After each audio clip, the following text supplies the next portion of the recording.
If you're not receiving text messages on your iPhone, then today we are here with some several steps you can take to troubleshoot and potentially fix this issue.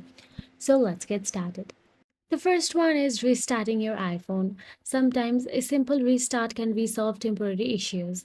Press and hold the power button until you see the slider, then slide to power off, then turn your iPhone back on by pressing the power button again. Now, next is ensure your iPhone has a stable cellular or Wi-Fi connection because poor network connectivity can often prevent messages from being delivered. After that, check your notification settings in Messages.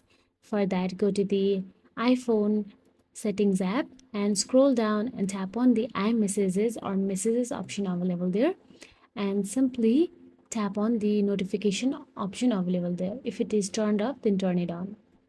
Now for the another step, go back to the settings again and inside settings, scroll down and tap on the general option available there.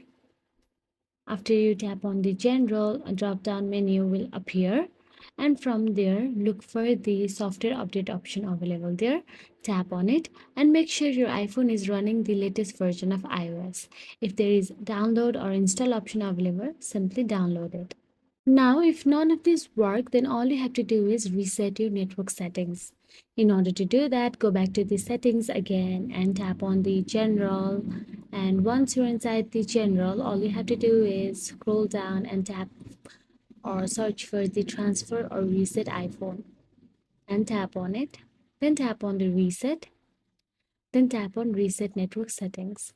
Resetting network settings can sometimes resolve connectivity issues. Note that this will reset Wi-Fi networks and passwords, so you will need to reconnect your Wi-Fi networks afterward.